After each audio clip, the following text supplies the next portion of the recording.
بسم اللہ الرحمن الرحیم۔ یہ ایک دوست نے ایک پوسٹ بھیجی ہے اور اس میں یہ بات لکھی ہے کہ اگر کوئی شخص رمضان کے آخری جمعہ یعنی جمعۃ المبارک جمعۃ الوداع میں یہ 4 رکعت ایک مخصوص طریقے سے پڑھ لے جس میں آیت الکرسی اور سورۃ الکوثر کا لکھا ہوا ہے تو اس کے تمام عمر کی جو قضا نمازیں ہیں یہ اس کا کفارہ ہو جاتا ہے اور اس کو قضا کرنے کی ضرورت نہیں ہے، اور لکھا ہوا جی اس کو آگے بھی شیئر کریں۔ تو اللہ تعالیٰ ہدایت دے جی ایسے لوگوں کو بغیر تحقیق کے باتیں آگے پھیلاتے رہتے ہیں اور شیئر کرتے رہتے ہیں، اور خود بھی اور دوسروں کے لیے بھی جو ہے نا باعث زحمت بنتے ہیں اور اپنی آخرت خراب کرتے ہیں۔ سب سے پہلے تو آپ یہ روایت دیکھیے جی، ایک روایت ہے جس میں آپ علیہ السلام کا ارشاد ہے کہ من کذب علیہ متعمدا، جو جان بوجھ کر میری طرف جھوٹی بات منسوب کرے، فلیتبوأ مقعدہ من النار، تو وہ اپنا ٹھکانہ جہنم میں تلاش کرے۔ تو کتنی سخت وعید ہے، اس لیے تحقیق کے بعد جب پوری طرح تسلی ہو کہ یہ جو ہے یہ قرآن کے اندر یا احادیث سیاستہ کے اندر یہ بات موجود ہے اور مستند ہے، پھر اس کو آگے جو ہے وہ شیئر کریں۔ اس کے علاوہ جو ہے آپ کو معلوم ہونا چاہیے کہ نماز جو ہے وہ مومنین کے اوپر مقررہ وقت میں فرض ہے، اور نماز کی جو شرائط ہیں اس میں یہ شرط ہے کہ نماز کا جب وقت ہو جائے تو پھر آپ نے نماز پڑھنی ہے۔ اور ان الصلاۃ کانت علی المؤمنین کتابا موقوتا، یہ آیت کریمہ جو ہے یہ مساجد میں وہ جہاں پہ نماز کے اوقات لکھے ہوتے ہیں نیچے اکثر یہی آیت لکھی ہوتی ہے، اس کا ترجمہ ہے کہ ایمان والوں پر مخصوص اوقات میں نماز فرض کی گئی ہے۔ تو نماز کے مخصوص اوقات ہیں جس کے اندر ہم نے نماز ادا کرنی ہے، اور وقت کا داخل ہونا پھر نماز کی شرائط میں سے ہے۔ تو اب اگر کوئی اس وقت کے اندر نماز نہ پڑھے جو گناہ کبیرہ ہے اور بہت سخت اس کے اوپر سزائیں ہیں، تو پھر لازمی اس کو اس کی قضا کرنی پڑے گی۔ اور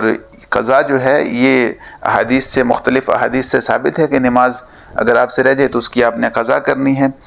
بخاری شریف میں اور مسلم شریف میں دونوں میں یہ روایت موجود ہے، انس بن مالک سے مروی ہے، اور وہ فرماتے ہیں کہ حضور کا مبارک ارشاد ہے کہ من نسی صلاۃً، جو نماز کو بھول گیا، او نام عنہا، یا نماز سے سو گیا اور اس کی نماز رہ گئی، فلیصلی اذا ذکرہا، تو پھر چاہیے اس کو کہ وہ نماز ضرور پڑھ لے جب وہ اس کو یاد آ جائے، اور لا کفارۃ لہا الا ذالک، یہی اس کا کفارہ ہے کہ نماز جو ہے وہ اس کی قضا کرے۔ تو قضا نماز کی لازم ہوتی ہے، اور توبہ استغفار بھی لازم ہے، کیونکہ آپ نے وقت پر جب نماز نہیں پڑھی، یہ ایک جرم ہے جو آپ نے کیا ہے۔ تو ایک تو آپ کو شرم اور عاجزی اور ندامت کے ساتھ توبہ استغفار کرنی چاہیے، کیونکہ توبہ قبول ہونے کے لیے یہ شرائط ہیں کہ آپ کو ندامت ہونی چاہیے، اور توبہ استغفار اس طریقے سے کرنی ہے کہ آپ کو ندامت بھی ہو، اور آئندہ جو ہے وقت پر نماز پڑھنے کا عزم بھی ہو۔ تو اس طریقے سے آپ توبہ استغفار کریں گے، اور اس کے بعد آپ اس نماز کی قضا بھی کریں گے۔ یہ الگ بات ہے کہ قضا جو ہے وہ صرف پھر فرائض کی ہوتی ہے، اور یا پھر وتر جو ہے جو واجب ہیں اس کی قضا ہوتی ہے، سنتوں کی پھر بعد میں قضا نہیں ہوتی۔ تو قضا کرنا ضروری ہے۔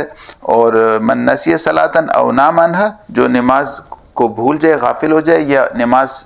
کے وقت میں سو جائے اور سوتے وقت میں وہ نماز کا وقت گزر گیا، تو فلیصلی اذا ذکرہا، تو پھر اس کو چاہیے کہ نماز ضرور بعد میں پڑھے جب اس کو یاد آ جائے، اس لیے نماز کی قضا لازم ہوتی ہے۔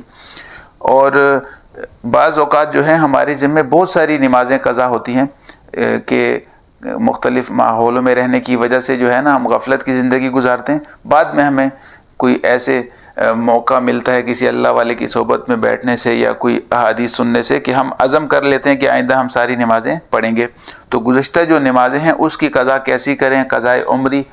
اور وہ کئی سال ہو سکتے ہیں، 5 سال 10 سال۔ تو اس کا طریقہ جو ہے وہ فقہاء کرام نے جو ہے کتابوں میں درج کیا ہے کہ قضائے عمری جو ہے اس میں سب سے آسان طریقہ یہ کہ ہر نماز کے ساتھ آپ ایک نماز اور بھی پڑھ لیں۔ ظاہر صرف فرض مزید پڑھنے ہوں گے، یعنی اگر فجر کی آپ نماز پڑھ رہے ہیں تو اس کے ساتھ جو ہے 2 فرض قضا بھی پڑھ لیں نماز کے بعد۔ جو بھی مکروہ وقت نہ ہو تو آپ قضا کر سکتے ہیں۔ یاد رکھیں کہ ہر نماز کے ساتھ اگر آپ پڑھیں گے اور آپ اپنی ڈائری میں اپنے ساتھ نوٹ بھی کرنے کہ اس وقت سے میں نے قضا شروع کی ہے اور یہ 5 سال کی میں نے پچھلی نمازوں کی قضا کرنی ہے، ڈائری میں اس کو مسلسل ساتھ نوٹ کرتے جائیں، ایسے جو ہے آدمی تشویش میں مبتلا رہتا ہے۔ تو اس طریقے سے آپ احتیاط کے ساتھ محتاط طریقے سے قضاء عمری کا اندازہ لگا لیں کہ 2 سال کی ہیں یا 3 سال کی ہیں، اور پھر اس طرح ڈائری میں لکھ کر ہر نماز کے ساتھ 1 نماز یا 2 نمازیں پڑھتے جائیں۔ تو اس طریقے سے امید ہے اگر آپ وہ پوری نہ بھی کر سکیں تو اللہ تعالیٰ معاف فرما دیں گے کہ آپ نے عزم اور ارادہ کیا ہوا تھا۔ تو اگر آپ 2 نمازیں پڑھتے ہیں، 3 نمازیں پڑھتے ہیں تو تب بھی ٹھیک ہے، اور فقہا نے یہ تک لکھا ہے کہ وہ شخص نوافل نہ پڑھے، اگر کسی کے ذمہ پر قضا نمازیں ہیں نوافل کی جگہ قضا نمازیں ہی پڑھے۔ اور فجر اور عصر کے بعد بھی قضا نمازیں پڑھی جا سکتی ہیں، یعنی فجر کی نماز کے بعد اور عصر کی نماز کے بعد بھی آپ قضا نماز پڑھ سکتے ہیں۔ یہ اوقات نفلی نمازوں کے نہیں ہیں، فجر اور عصر کے بعد نفل نہیں پڑھے جاتے، اور باقی جو بھی مکروہ وقت نہ ہو تو آپ اس میں نماز پڑھ سکتے ہیں۔ اور ایسا نہیں ہے کہ عشاء کے وقت میں عشاء کی ہی نماز پڑھیں گے، عشاء کے وقت میں آپ ظہر کی نماز کی قضا بھی کر سکتے ہیں۔ اس طرح بھی آپ یعنی باقی ہفتے میں تو آپ نے 5 دن تو 1 نماز پڑھ لی، کوئی ایک دن ایسا ہے جس میں آپ نے 3 4 نمازیں پڑھ لیں مکروہ وقت کے علاوہ میں، تو ایسے بھی آپ کر سکتی ہیں۔ اور نیت کا جو ہے نا، قضاء عمری کی نیت کا طریقہ بھی فقہا نے درج کیا ہے کہ آپ مثلا فجر کی نماز جو ہے آپ اس کی نیت کرتی ہیں تو آپ یوں کہیں گی کہ فجر کی آخری نماز جو میرے ذمہ ہے وہ میں ادا کرتی ہوں، فجر کی آخری قضا نماز جو میرے ذمہ ہے وہ میں ادا کرتی ہوں اللہ کی رضا کے لیے۔ یا پھر آپ کہیں فجر کی پہلی قضا نماز جو میرے ذمہ ہے وہ میں ادا کرتی ہوں۔ تو اس طرح آپ نے نیت کرنی ہے، پہلی یا آخری آپ نے کہنی ہے ہر نماز میں، اسی طرح کہ ظہر کی پہلی نماز جو میرے ذمہ ہے وہ میں ادا کرتا ہوں، یا ظہر کی آخری نماز جو میرے ذمہ ہے وہ میں ادا کرتا ہوں۔ یہی پہلی اور آخری آپ کہتے جائیں گی تو وہ نماز پہلی اس سائڈ سے اور اگر آخری ہے تو پھر اس سائڈ سے وہ ادا ہوتی جائیں گی۔ تو اس طریقے سے آپ نے قضا کرنی ہے اور اس طریقے سے آپ نے ان کی نیت کرنی ہے۔ اور اب آپ کو اوقات بھی معلوم ہو گئے کہ صرف مکروہ اوقات جو ہیں، جو 3 اوقات ہیں، جب سورج غروب ہوتا ہے، جب سورج طلوع ہوتا ہے اور جب سورج کا زوال کا وقت ہوتا ہے، تو یہ 10 سے 12 منٹ کا وقت ہوتا ہے۔ ان اوقات کے علاوہ آپ ہر وقت قضا نماز پڑھ سکتے ہیں۔ فقہا نے نوافل تک پڑھنے سے منع کیا کہ آپ نوافل مت پڑھیں اور قضا نمازیں پڑھتے جائیں۔ تو انشاءاللہ پھر امید ہے کہ کیونکہ لا یکلف اللہ الا نفسا الا وسعها، لا یکلف اللہ نفسا الا وسعها، اللہ تبارک و تعالی تکلیف جو ہے وہ آپ کی وسعت کے مطابق ہی دیتے ہیں۔ تو آپ نے جب عزم اور ارادہ کر لیا ہے تو بے شک ابھی آپ نے 1 سال ہی نمازیں پڑھی تھی قضا اور 2 سال ابھی باقی تھی، تو پھر اللہ تبارک و تعالیٰ آپ کو معاف فرما دیں گے، امید ہے۔ لیکن ارادہ تو آپ کریں نا کہ ہم اس طریقے سے نماز شروع کر لیتے ہیں۔ تو اس لیے یہ جو بعض چیزیں ہم شیئر کرتے رہتے ہیں، اس سے اجتناب کرنا چاہیے، اور یہ بالکل من گھڑت بات ہے کہ اگر آپ جو ہے 4 رکعتیں جو ہے وہ مخصوص طریقے سے پڑھ لیں گے اس رمضان کے آخری جمعے میں،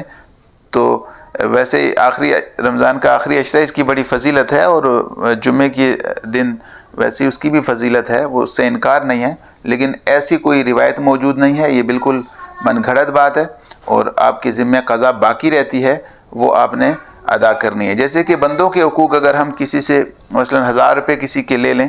اب وہ غلطی سے لے لیں یا پھر جان کے لے لیں، تو پھر جب ہم توبہ کرتے ہیں اور ہمارے دل میں آتا ہے جی کہ فلاں کا حق ہے میرے اوپر، تو پھر صرف توبہ کرنے سے آپ معاف نہیں ہوتے، وہ 1000 روپے واپس بھی کرنے ہی پڑتے ہیں۔ اسی طرح حقوق العباد جو ہیں، جس طرح حقوق العباد میں یہ معاملہ ہے تو حقوق اللہ میں بھی اسی طرح کا معاملہ ہے کہ اگر وہ حق آپ کے ذمہ اللہ کا باقی ہے تو اگر اس کی ادائیگی کی صورت ممکن ہے تو وہ آپ نے ادا کرنا ہے، اور اگر اس کی ادائیگی کی صورت نہ ہو، جیسے کہ بد نظری کر لی ہے یا اس طرح کے بعض گناہ ہے جس کی تلافی نہیں ہو سکتی، تو پھر آپ نے صرف توبہ اور استغفار کرنی، تو وہ توبہ استغفار سے معاف ہو جاتے ہیں۔ لیکن جو حقوق اللہ کے ادا ہو سکتے ہیں، اب آپ نے اس وقت تو ادا نہیں کیے لیکن بعد میں آپ اس کے مثل پر قادر ہیں، بعد میں آپ اس کی طرح اپنی طرف سے ادا کر سکتے ہیں، تو اس لیے اس کی قضا آپ کے اوپر باقی رہتی ہے، وہ آپ سے ساقط نہیں ہوتی، تو نمازوں کی قضا آپ کو کرنی پڑے گی۔ اللہ تعالی ہمیں عمل کی توفیق عطا فرمائے۔